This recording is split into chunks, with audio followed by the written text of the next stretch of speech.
The broadcast is live. Okay. Well, tonight is a really special night for us here.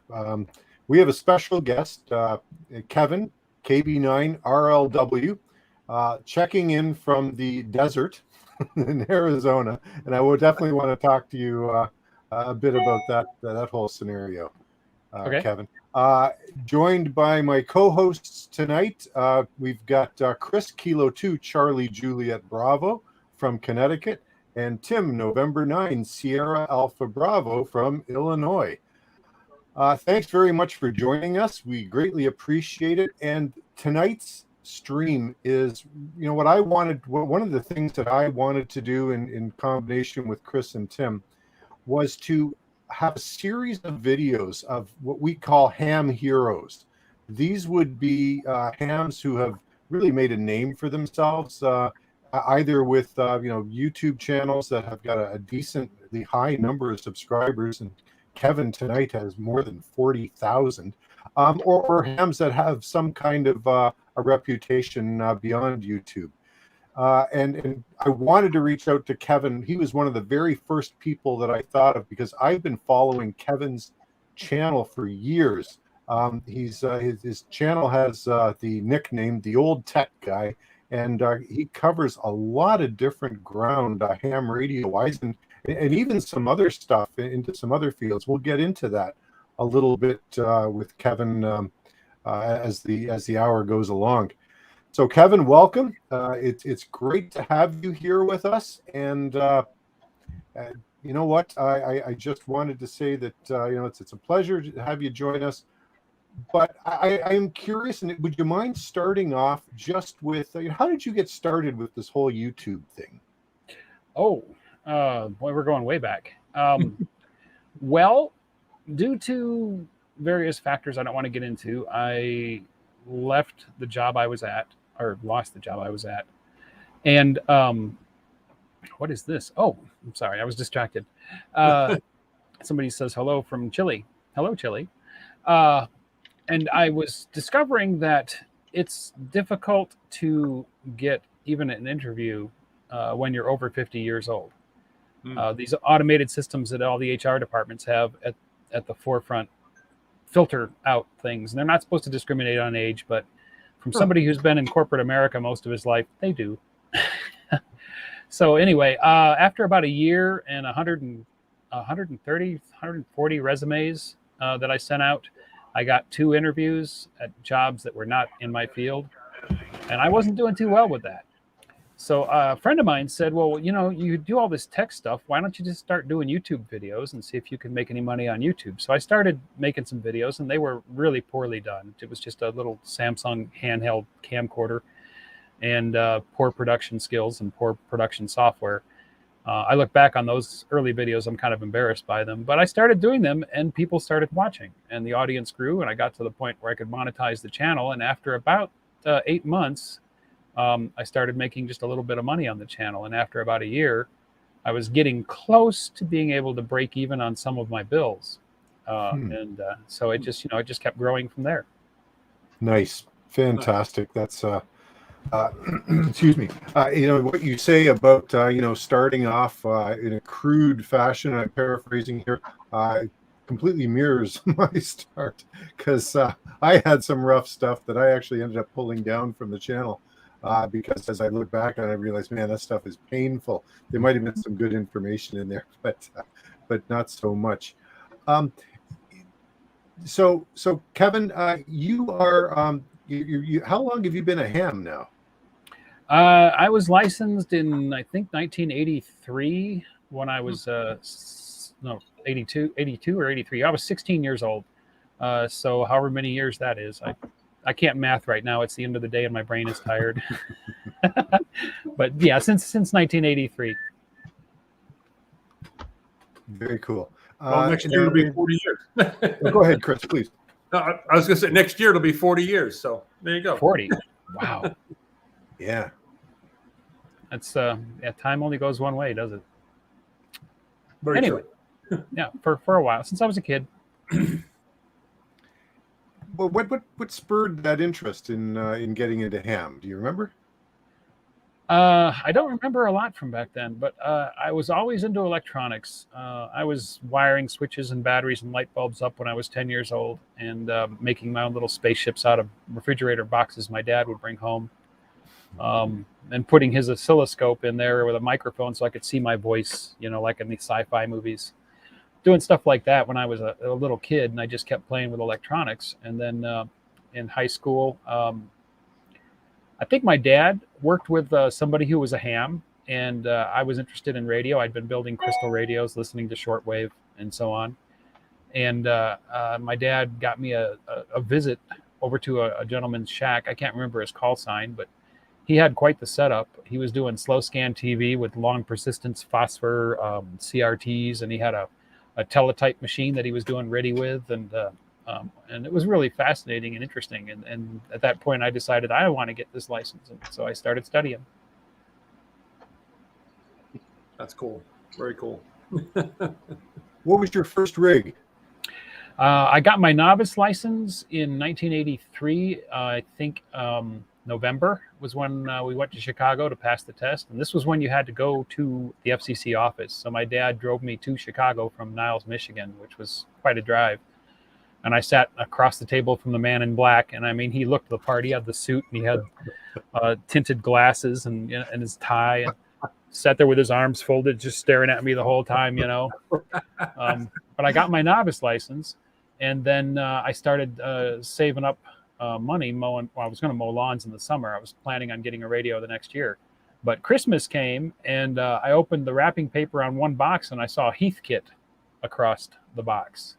I don't know if you guys ever had any experience with Heathkit or not, but but yeah, Dad got me an HW8, little QRP CW transceiver, and I spent the next 3 days in my little work table down in the basement building it, and I was on the air 4 days later with the HW8. That's a great little radio. Yeah, it was fun. I made a contact in Hawaii on 15 meters with it, and it was about 1.5 watts out, and I was in Michigan. Wow, nice. Lots of thrills with that little radio. Yep. Yeah, Heathkit. When I got my novice in 1976, I built an HW16, and okay. Yeah, and I remember like back then it was when they said like the power limit for novice was 75 watts, but the power control on the HW16, if you cranked it all the way up, it was 90 watts. So I operated as a scofflaw as a novice. I'm like, I'm going to full 90 watts. Woohoo! It's not the power; it's the antenna. Exactly right. I think we're all of a common mind. Kevin, I think most of the folks watching are probably more familiar with the stuff you've done since you got into the RV, and you've done some fantastic antenna experiments out there, like when you in some of those places where you're able to set up. And you've had like some really unique antennas that you've tested out. So which one of those really kind of stands out to you? Oh, wow. Yeah, you've done a bunch of them. Yeah, well, most of the antenna experiments were the odd antennas were back at the house when I was building. I was modifying mag loops and making a half loop and trying different things. But out here, I really just sort of evaluated more standard antenna styles. I'd never built a doublet, so I built a doublet, which is my favorite wire antenna now. Gosh, I don't know if any of them really stand out. I just kind of play around with an antenna, see how it behaves, file that away, and move on. And the doublet, I guess, is the one that I would reflect on the most, because its performance is so good across the bands. Most antennas, resonant antennas, performance falls off as you move up in frequency. So you have a 40-meter dipole. You can use it on 20, you can use it on 10, but performance falls off as you move up. I'm not sure of the exact reason, but I've noticed, that the signals aren't quite as strong. But with the doublet, it's pretty much a non-resonant antenna, and you're tuning it, but the performance is flat. It's good on all the bands. I didn't see any loss in performance when I went up to 10 meters versus 40 or 80. So that's the one I think that would stand out the most to me, and it's the oldest antenna design that I've played with too, and I guess that's the reason it's still around. It's just such a good design. Yep. How's the RV, like the power holding up in there? Fine. I've got, what just happened? Somebody pulled my webpage up. I'm showing it. So this is a new feature. It's a new feature to me. I can actually put up a slideshow, and I've got a few slides that will sort of run through, but I'm just showing off your home page on YouTube here. Oh, okay. Yep, that's. Yeah, because you did a lot of Seems power like there's work. things missing. Power work. Okay. Yeah, when you were like setting the power up for the shack and setting it up for the RV, and I know you had like separate systems that you put together for that, right? Well, the main thing that I did was the desk has its own battery, and that's what's powered by the solar panels. The RV's house battery is separate from it, right. And I have a separate panel for that, little 80-watt panel, because there's not a lot of consumption there. It just powers the lights and the water pump and the controller board and the fridge. So the desk was really its own thing. I've got 100 amp hour lithium in there now. When I started out, I had 2 sealed lead acid batteries, and that was a lot of weight. Lead acid batteries, they have an internal resistance. They discharge themselves, and they're not that efficient, really. The power, you don't get all the power out you put into it. Eventually, I swapped those out for a single AGM battery, which was better.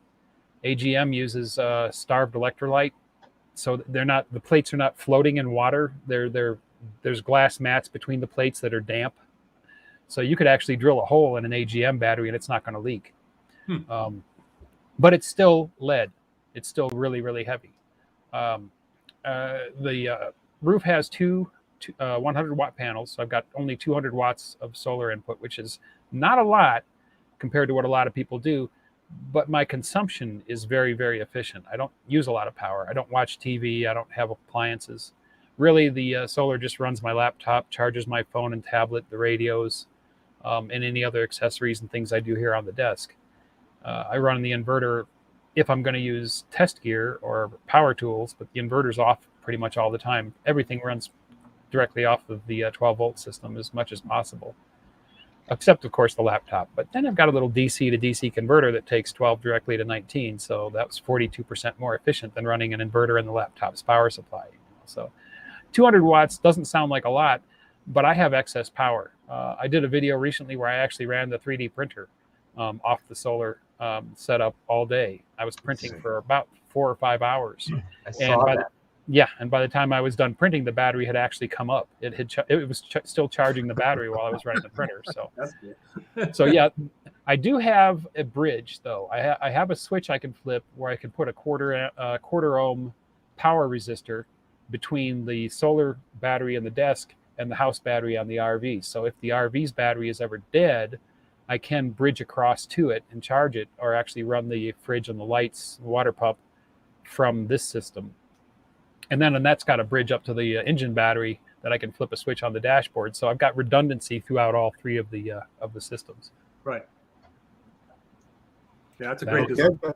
Sorry, go ahead, Chris. No, I'm just saying it's a great design. So. Oh, thank you.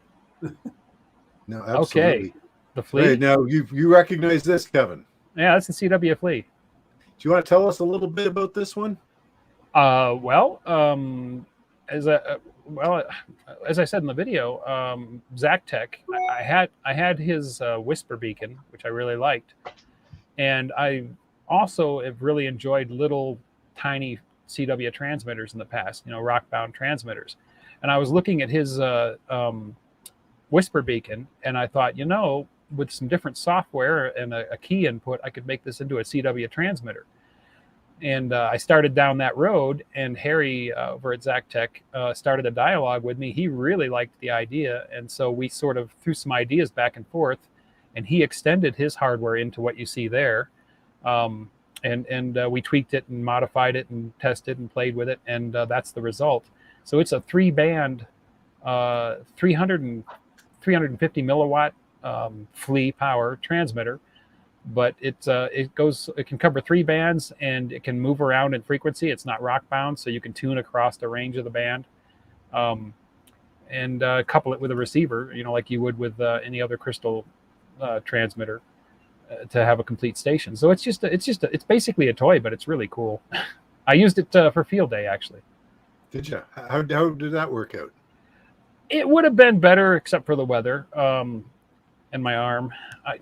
I'm kind of starting to lose the ability to raise my right arm in certain directions, and operating the key was kind of painful. Every time I was hitting the key, I was getting stabs of pain in my shoulder. Oh, ouch. So I did 4 contacts on 20 meters on Saturday, and I was surprised at how easy it was. If I answered a CQ, I think I answered, I wrote it down. Let's see. I answered 15 CQs, and I made 8 contacts. Well, all right. You know, so that's better than 50%. it sure is. That's terrific. But then storms came in. We're in monsoon season right now. In fact, the RV's shaking a little. I don't know if you'll see that in anything around me, but the winds are really blowing. We're getting massive rainstorms and thunderstorms that are coming through every day. And Saturday evening, we had a microburst that I ended up riding out in the metal barn. I didn't even stay in the RV. It was so bad. In fact, I kind of expected when I came out. It was a 30-minute storm.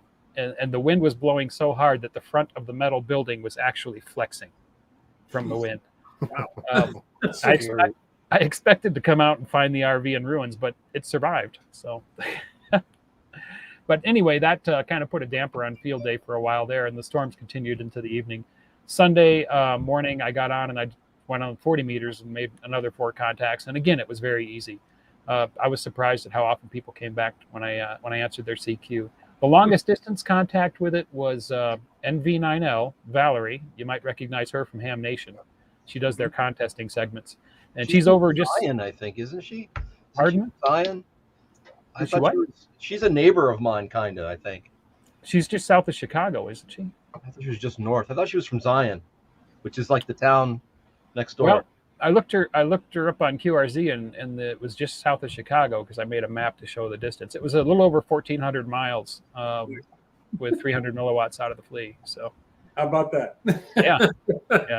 I wanted to fill a log page. I would have liked to have done more, but between the arm and the storms, I filmed what I could. Though I'll put together a little video for the channel to show, that it actually does work.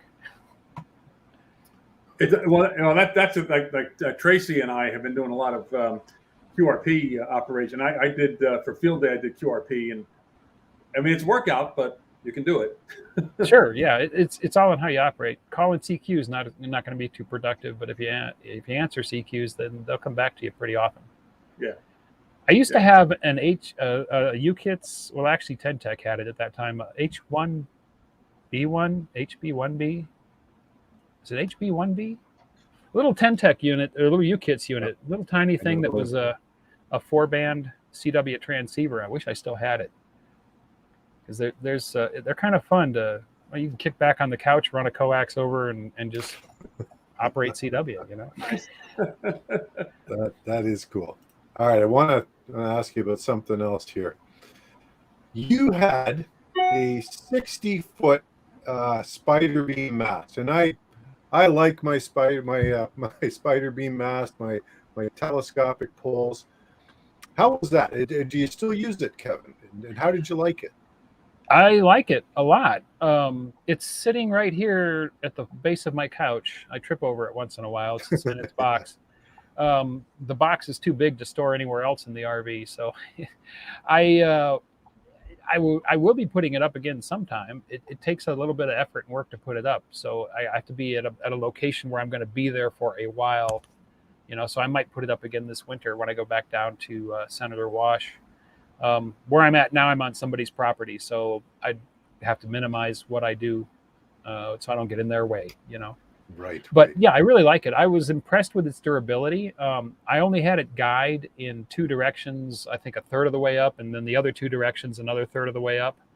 And we had a windstorm that season that it did some damage to somebody's RV because we had over 60-mile-an-hour gusts and at night. And I expected that thing to be tangled up and messed up the next morning, but there it stood. It was fine.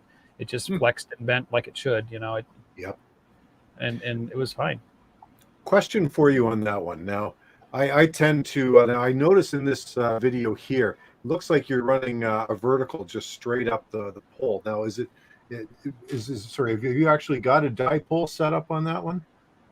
That time I had it up. No, I had. I think I had a carabiner about 25 or 30 feet up that I had a cord through, so I could pull an antenna up to that point.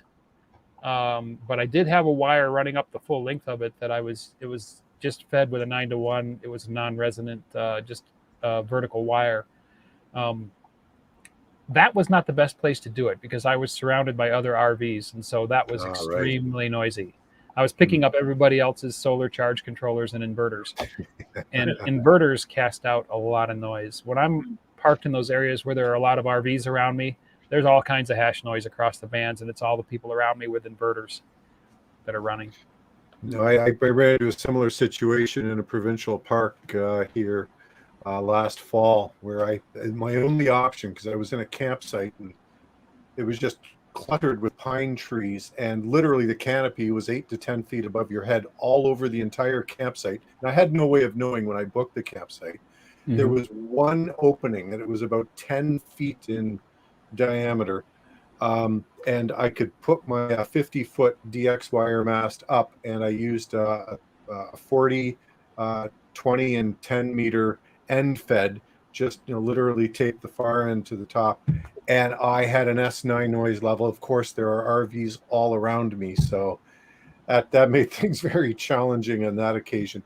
But I want to ask you, so do you have any idea, if somebody were to use this 60-foot mast? I mean, I've got the 40-foot one, and I find that I can probably put the center point where the feed point of a dipole or an off-center fed dipole probably up around the 33 foot mark. If I put it up any higher, that pole is going to go like this.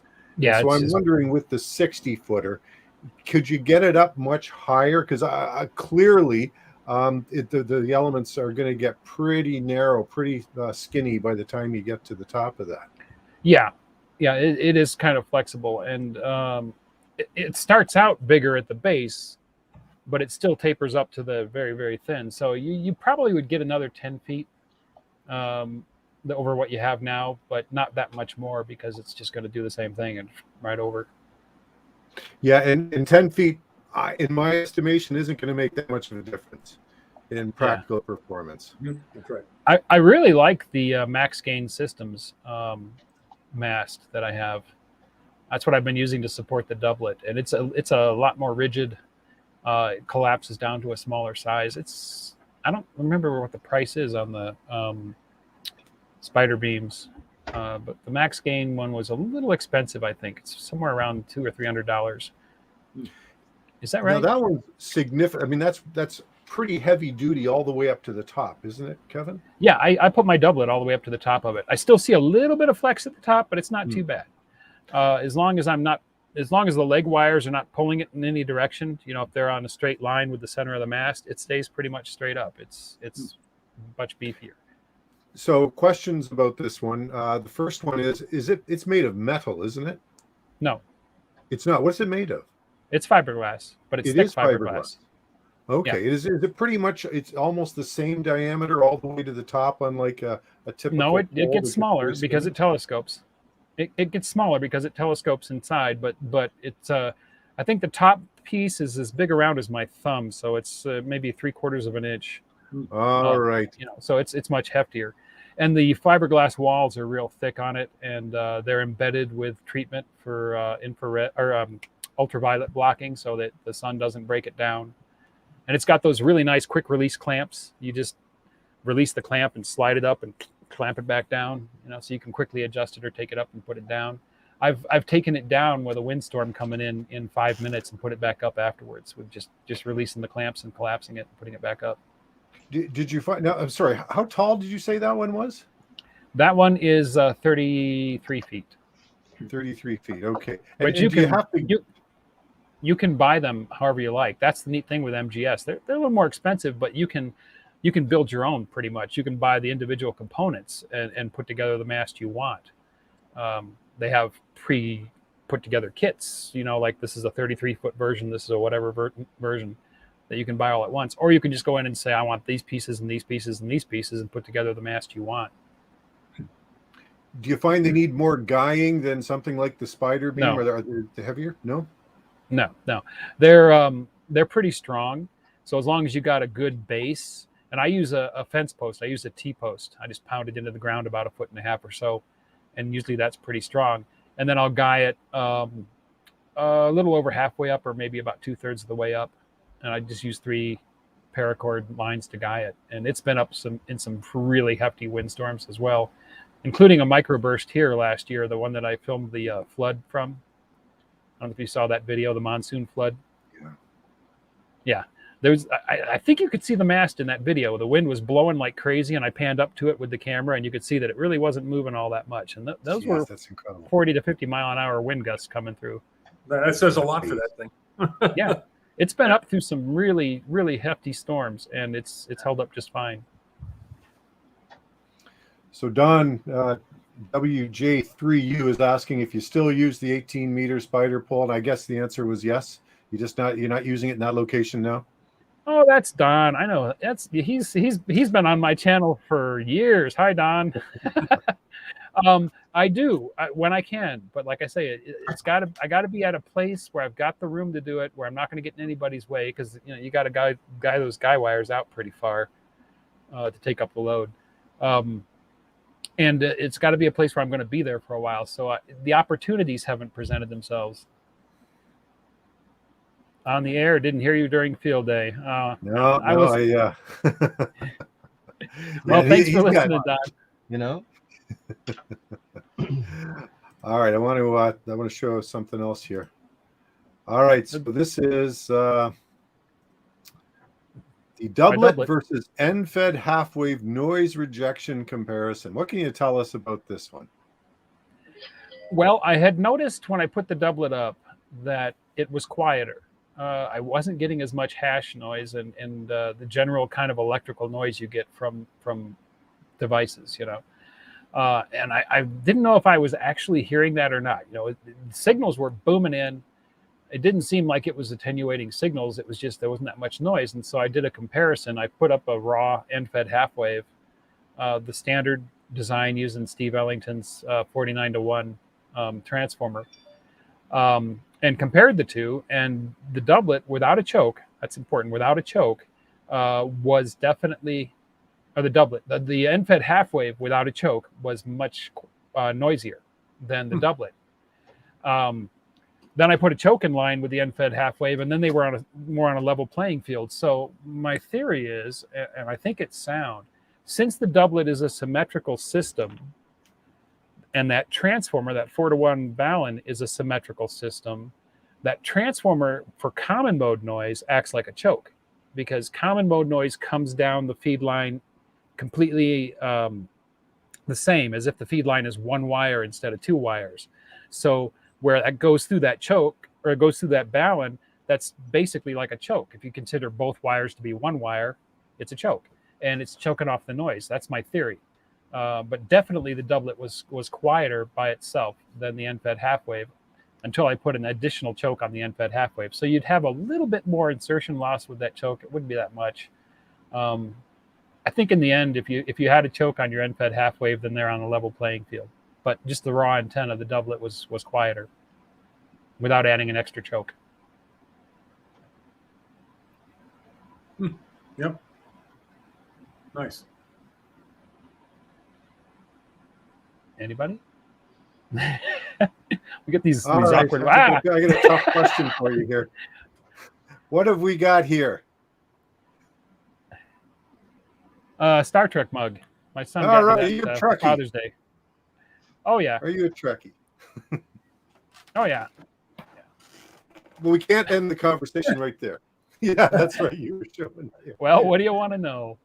Okay, Wait a minute. so first of all, Tracy and I have one of these, so Danger, Will Robinson. exactly.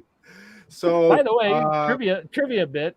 Lost in Space, from the second season on, the opening theme was John Williams' first gig. Was it really? I knew he wrote it. I didn't know it was his first. That's cool. That was his first big commission. Yeah.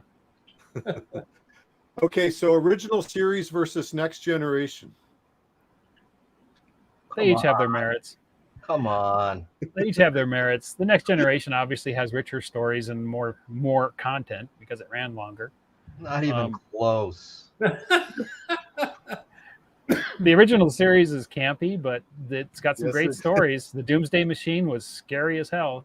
I love It that. gave me nightmares With when the I was a Planet kid. Eater? Yeah. Oh, that was my favorite. Yeah, that was awesome. Trouble with Tribbles. Yeah, Trouble with Tribbles. Oh yeah. Okay, so which Star Trek movie was the best? Oh. Really? Wow. Star Trek Well, Wrath the of Voyage Khan. Home or the Wrath of Khan? Probably the Wrath of Khan. Yep. Without question. Yeah, the best Star Trek movie, Galaxy Quest. It's Sigourney Weaver. I like it. A trick answer. Okay, I got a question for you. Here's a trivia question. In which Star Trek movie does no one die? No red shirt. Oh, the know. whales, wasn't it? The Bingo. Voyage Home. The Voyage Voyage Home. Home. I stopped Nobody watching. dies. I stopped watching after Yeah. 3. It was one with the whales, I think, right? It was the one with the whales, yeah. Nobody died, Was that even when they were getting on the Nobody Enterprise. died in the entire movie. That was very impressive. I thought that was fantastic. Was that Oh, the one with V'ger? Was that? No, that's the first No. one. first one, right? Okay. Yeah. No. V'ger. The Voyage Home was the one where they end up time traveling back to Earth to find humpback whales. Yes. Yeah. Yep. You know, the V'ger one, I was thinking about that because the Voyager itself now is like getting pretty far out there. So it's like I is it think gonna- they just ended the mission like yesterday, didn't they? Yeah, I know yeah, it could be, but maybe it's I going to think- go out and build up this whole big thing. I think it was. I just saw a news clip on it. I think that it was maybe today or yesterday that NASA has officially ended the Voyager missions. They're not going to try to communicate with one or both of them anymore. Yeah, they're I pretty. could be far- wrong.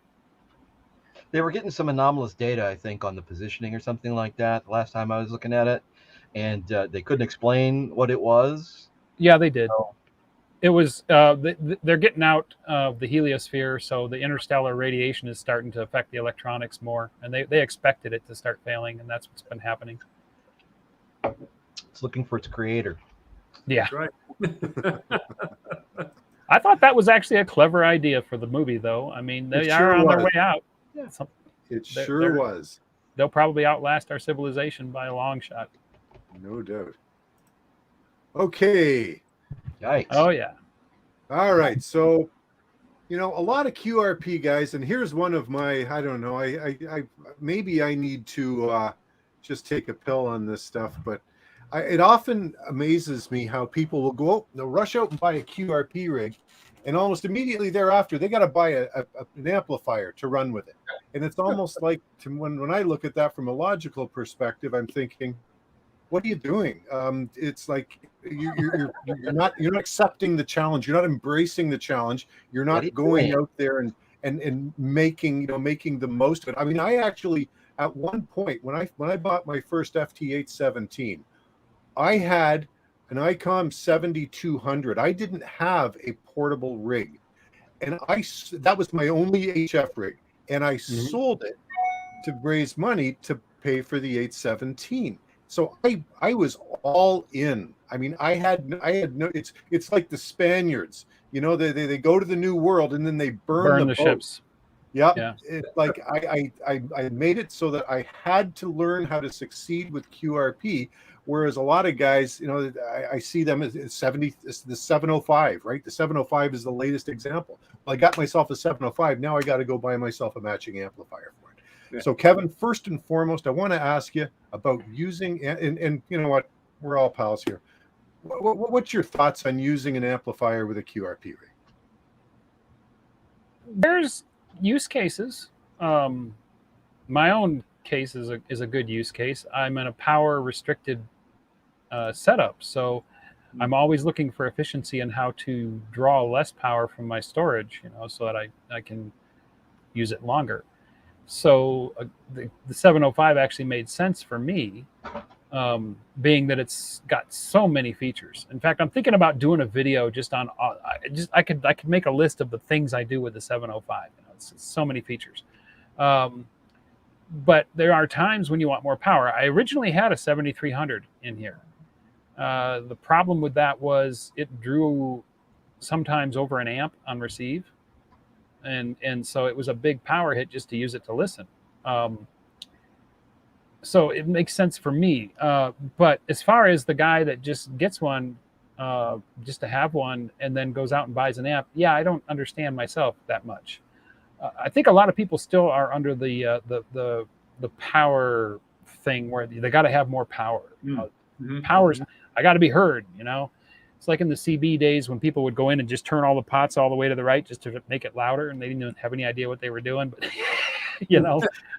they can get that extra half a watt out, and they think they're going to be getting that much further out when it's not really the power, it's the antenna. Right. But I guess there's use cases. If you're going to go camping and you're going to take a QRP rig with you, I could see wanting to just have a power amplifier available in case you needed it. Maybe there's somebody you actually really wanted to contact, or maybe you're in trouble and you need to call for help, and you might want that extra power for that. So just to have it on hand, I can understand that. But as far as just buying the QRP radio and then buying an amp so that you have the power, well, then if you're in a house, or why not just buy a more powerful radio right off the get-go? Right. Yeah. It could be that you want to invest just so much money. Maybe you're going to build a simple shack in your apartment, and you want to take it out to the parks from time to time. So then when you're at home, you want to run a little power. You buy an amplifier and have it there at home when you've got the QRP rig at home. And then you could still take the radio and go drive to a park and throw a wire up in a tree if you want to. So that would make sense too. Yeah, I actually published a video on why I wouldn't buy an ICOM 705, and it was an exercise. Honestly, it was a mental exercise. I will probably own one at some point, but it was just okay. If I took a contrary viewpoint, how would I build out the case, and what is the thinking behind that?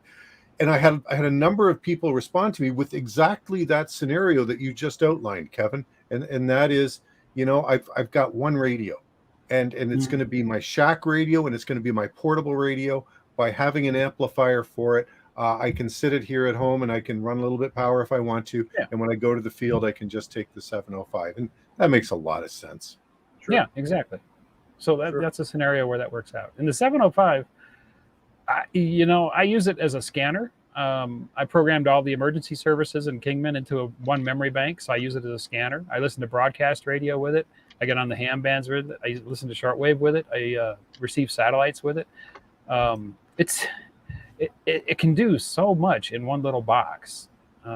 It's just amazing. It's the same kind of a win as Yaesu had with the FT817 when they brought it out. Mm-hmm. There was nothing on the market like it. Yeah. And the 705 kind of got there first in that way. Mm-hmm.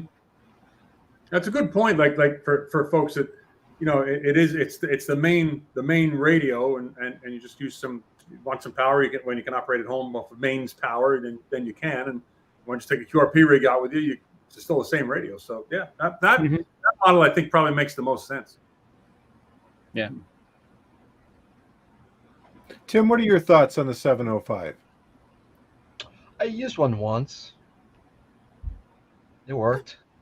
It's fine. I have stronger feelings about the amplifier than I do anything else. I mean, well, let's shift, because honestly, that's why I brought that slide up. I wanted to talk about it. I know you love pain. Okay, so when you want to get 5 watts and work QRP SSB, man. Okay, with 5 watts, that's a challenge. I get that.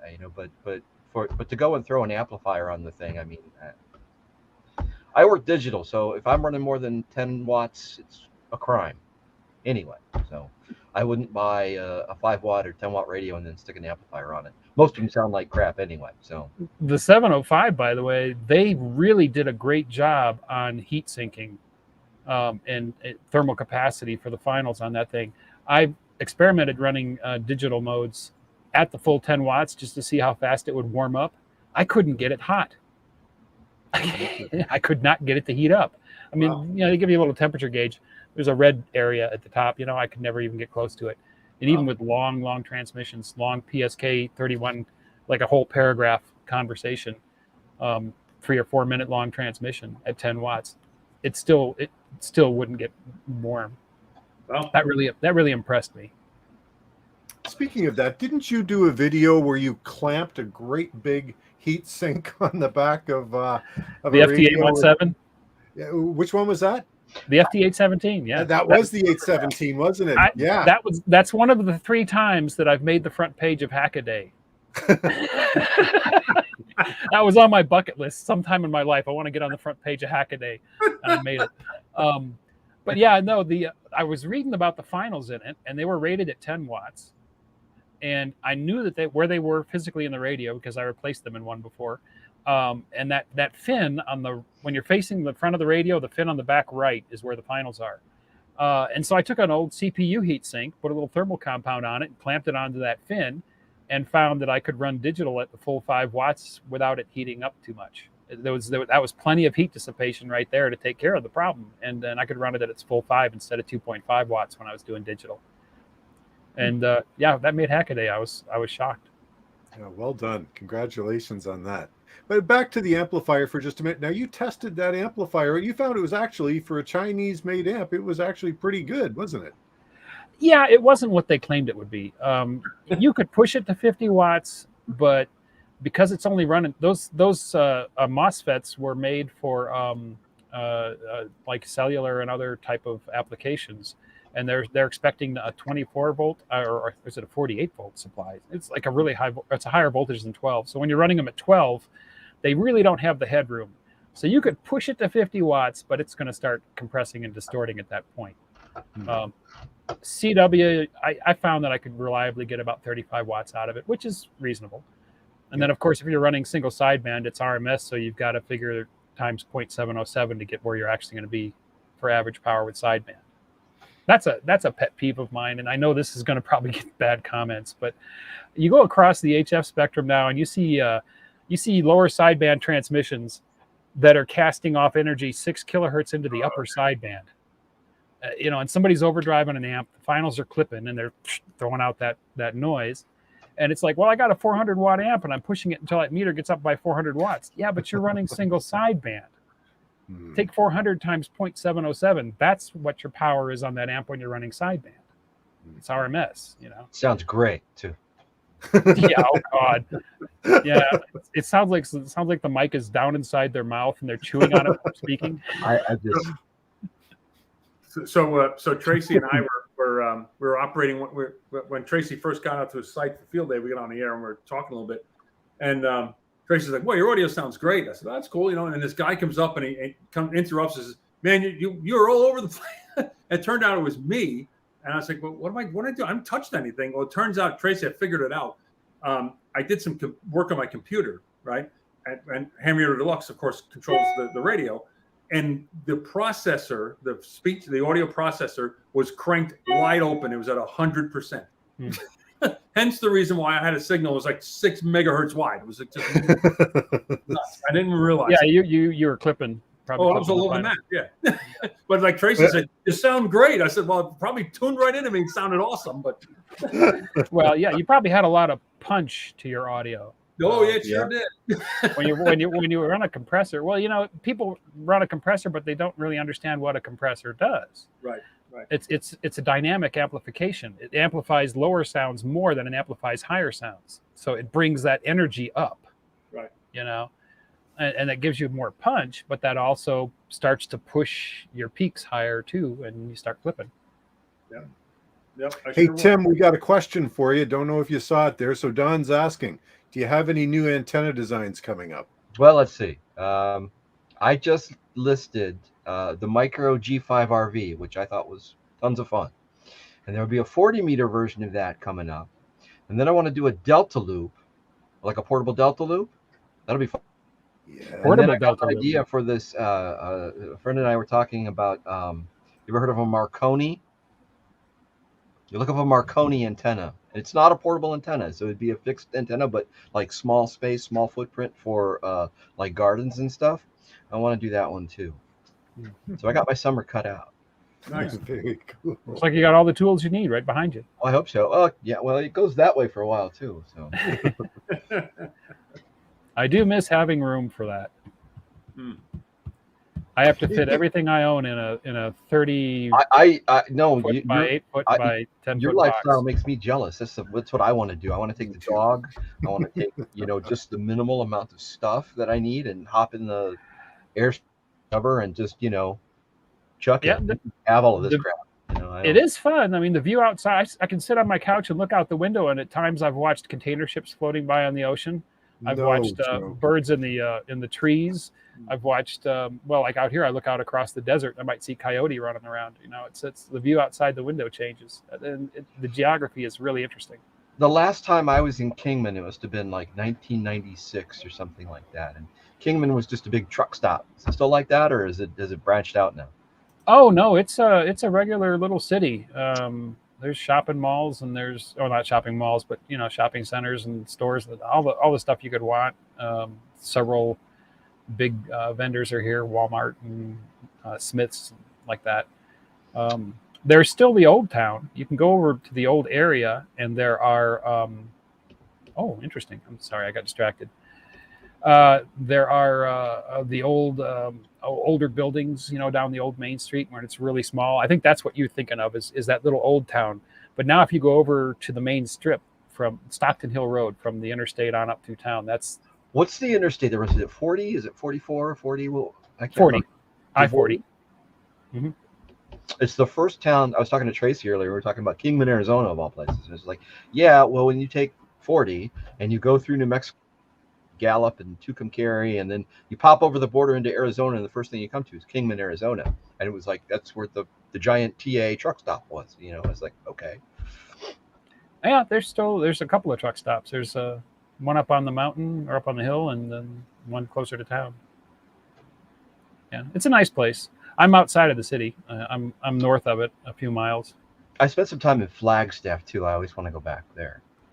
I've been through Flagstaff, but I haven't spent time there. Right now would not be a good time to go there. It's monsoon season. They're getting major storms every single day. I had lunch at a Taco Bell in Flagstaff once, and I'm like, okay. It was pretty because of the mountains and the snow and stuff like that. And the tacos were exactly the same as they are at every other Taco Bell in the world. Yeah. No surprises. You do have the hills and the mountains over there, though, in the Sedona area, which is really quite picturesque. It is beautiful there. Yep. The stargazing must be outstanding. Yeah. I can't even imagine. Not with the road. You got to get out in the desert. Well, it's not the road; it's Kingman itself. Kingman in fact, I wonder if I can put a picture up here. You guys keep talking. I'm going to see if I can figure out how to do this. Yeah, 10, 15, 20 years ago, places like that would have been fantastic for stargazing. I'd love to get out there. But stargazing, like stargazing here, I mean, forget it. Yeah. I can see the planets. I mean, when I go out with a telescope, I can get as far as good images of Saturn, but everything else, I mean, it's just Chicago. Now, looking over the lake, it's dark over the lake, but that's east, and there really isn't anything too interesting east, at least for me. So. I'm looking for a picture I took. Here's a guy from Fort Huachuca. Okay, I was in Fort Irwin, so I know that. Oh, I've got too much stuff. I have thousands and thousands and thousands of images and video clips that I've shot. But I have a picture I took of the light pollution from Kingman. Yeah. And it's really impressive. The light bubble, night stuff, night shot. Is this it? No. Probably the best viewing I ever had was somewhere in Montana, in the middle, and that was in the 90s, I think. Where I go outside a quartzite, I'm pretty far away from any light sources, and it gets very dark out there. Do you take a telescope with you, or you? No, I don't. I don't have a telescope. I wish I've got enough interests.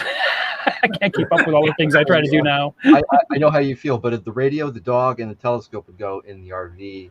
Yeah, along with everything else. So. I see a lot of people with telescopes, and you can look up and see the Milky Way with your naked eye. It's clear. It's amazing. That's great. And every night you'll see meteors if you look up long enough. UFOs? Yeah. 30, I mean, technically, anything you can't identify is a UFO. That is true. What the heck? What the heck is that? It's right near the 34th parallel, which I think is a hot spot, right? Oh, you're not going to talk about. You're not going to start talking about ley lines, are you? You want to? I can. No, that's all right. There was a book. There was a book that was written a few years ago about how most UFO sightings happen along the 34th parallel of the United States, and if you plot all of the things, there's like a line, like right across the Southwest and into Texas and wherever the 34th parallel goes. It's just a factoid. Correlation does not equal causation, though. Well, what's that other thing? Being a cryptozoology fan myself, lack of evidence is not evidence of lack. Speaking of cryptozoology, my wife went to Arizona for a conference. It might have been Sedona or something like that. When we were first married, we were young. And she came back and she says, I saw a jackalope. I'm like, really? Like, yes. I was out walking very early in the morning. It was like 5:36 in the morning, and a jackalope ran by my path. And then I went into the gift shop or something like that, and they had one stuffed. I'm like, is that right? That's awesome. It was chasing a snipe. Yeah, sweetie, I hate to break your heart, but there's no jackalopes are also known as antilabbits. Antilabbits. Yeah. She's like, what are you talking about? There's no such stuff there in the shop. Boy, are we ever drifting off topic? Yeah. Okay, all right. You're forcing my head. All right, here. Now this is cool. I've always had this fascination with very low frequencies, the long wave and you've done some work down there, Kevin. Can you tell us about it? Well, that experiment didn't work out.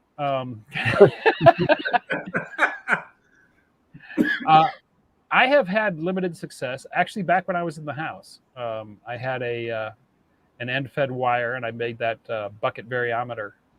And the wire was, I think, a half a wavelength at 160 meters, which is a fairly common configuration. People will put up an inverted L for 160 and put basically a huge loading coil at its feed point to get on the band.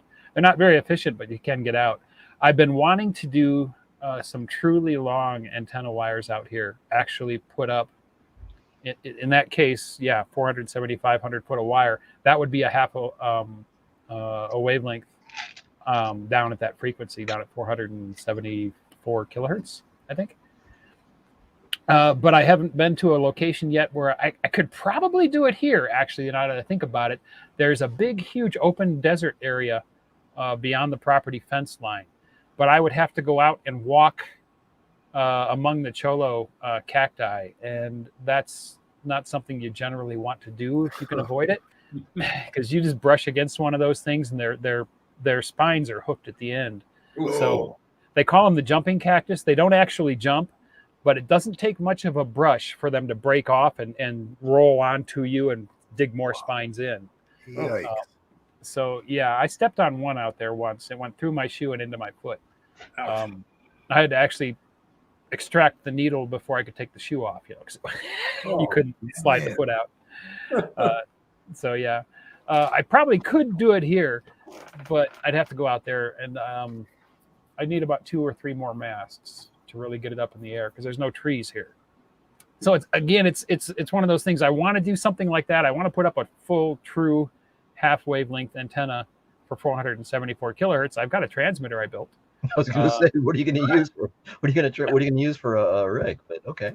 Yeah, no, I've got a CW transmitter I built. Yeah, similar in fact to the Cw Flea. It's an Arduino, an SI5351 to generate the frequency, and then a MOSFET power amplifier.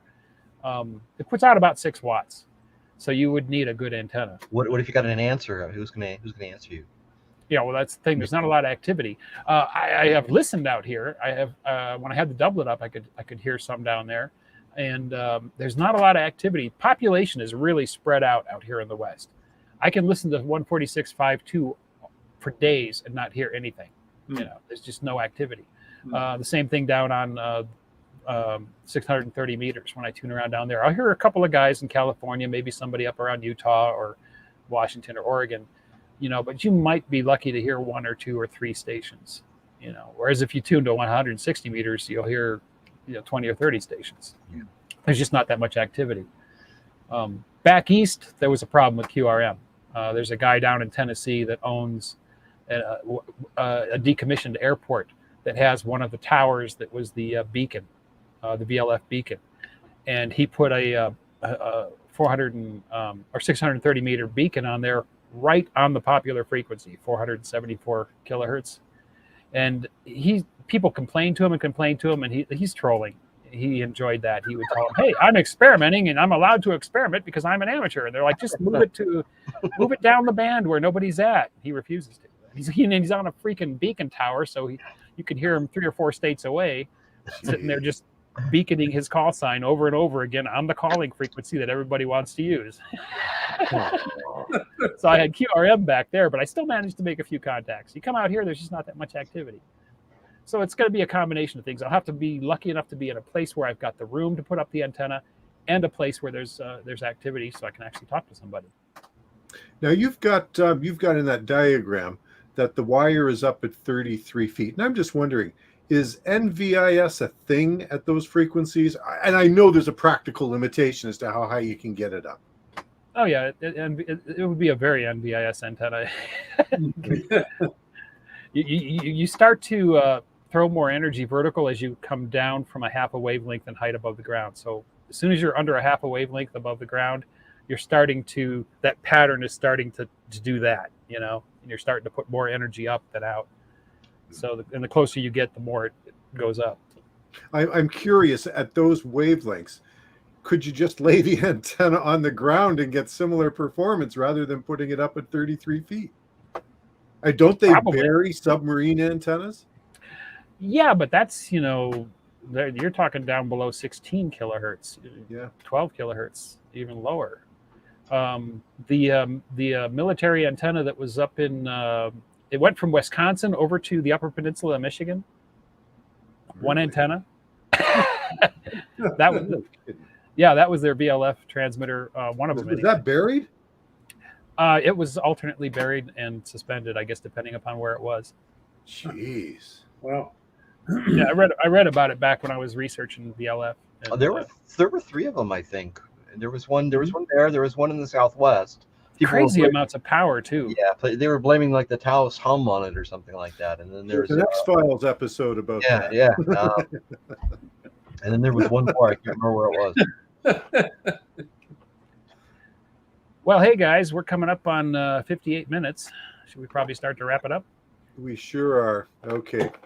Well, thanks very much, Kevin. I certainly appreciate your time this evening. Hey, it's been fun. Nice talking to you guys, and hey, thanks for watching the channel. I appreciate that. That's great. Great to virtually meet you now. Same here. No, I had a great time. I've been watching your channel for years. You're always doing something new and different. So it's cool. Yeah, I so like continued. that. Yeah, continued. There's a question in the chat. How many viewers do we have? Do you know, Tracy? 28 currently. 28. We're getting up there. Mm-hmm. Yeah. I need to do a live stream. Last stream we did, we had about 1,000. I've got about 1,000 views on that one since it was posted. So yeah, we're getting some nice interest on it. That's good. Yeah. Oh, cool. Kevin's always a draw. Yeah. I gotta believe that. Kittens. I have a shiny squirrel. I like squirrels. If you want to be distracted, the shiny squirrel club. So it's actually a thing. The shiny squirrel club. Before we go, ADHD folks. Speaking of shiny squirrels, how do you like your 3D printer? Oh, it's the most useful and versatile tool in my toolbox.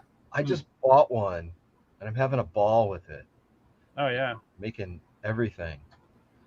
But I've gotten to I like the exotic filaments.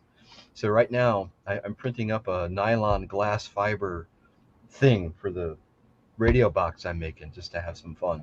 Another thing I wanted to do is the enclosures, the Hammond enclosures, which I really love. But I wanted to do something a little more exotic there too. So I'm wondering if 3D quantum filaments or something like that for enclosure boxes for end-fed half waves would be something people would be interested in. I don't know.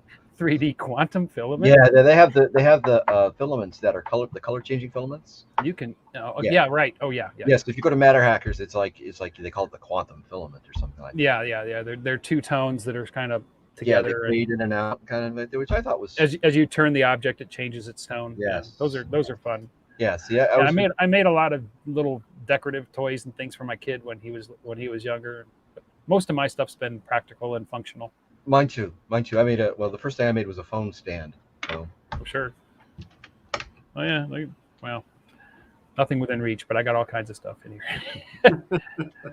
But yeah, it's the most versatile tool in my toolbox. It's like a replicator. The ability to say, gee, I wish I had a thing that would hold this a certain way. Well, right. Make it. Make it. Yeah. Nice. Yeah. That's cool. So yeah, I've been having a ball with that. I don't. What kind is yours? I tried to catch the brand on the video, but I didn't see it. It's an Anycubic i3 Mega. So it's Anycubic's clone of Prusa's i3. Okay. It's a steel frame. It's really rigid. In fact, the first 2.5 years that I was on the road, I never had to re-level the bed. I just take it out, put it on, and print, and it held its adjustments. Oh, that's cool. Even with all the vibration on the road, That's cool. Yeah. It's a very, very rigid box. Nice. I was thinking about picking up one of the dual filament ones too. The two head. Actually, the choices came down to something that would do a carbon fiber, or a dual head printer. Yeah, you'll want if you're going to do carbon fiber, you'll want a ruby nozzle. I got the carbon fiber version. So. Yep, you'll want a ruby nozzle, or you'll be wearing your nozzle outs real quick. I actually hardened it's this one, and I got a couple spares, so I'm not. Yeah, you can use stainless steel too. Yeah, stainless steel. Yeah. Okay. All right, guys. Well, listen, thanks again, Kevin. Thanks to everybody who tuned in to take in tonight's and participated through the chat. We really appreciate the support. Everybody have a really nice evening, and you guys, happy 4th of July, and tomorrow's Canada Day. So any Canadians, happy Canada Day tomorrow. It's the 4th already? Yeah. It'll be Monday, right? Yeah, Monday. Yeah, Monday will be the 4th. Yep. So all right, well, fireworks ready. Thanks, guys. All right. Take care. Take care. Yeah, come on, Tracy. You're the only one. Come on, both hands. Jeez. He can't do it. I'm going to need a hand pass after that. All right. All right. Good night, guys. Good night. Thanks.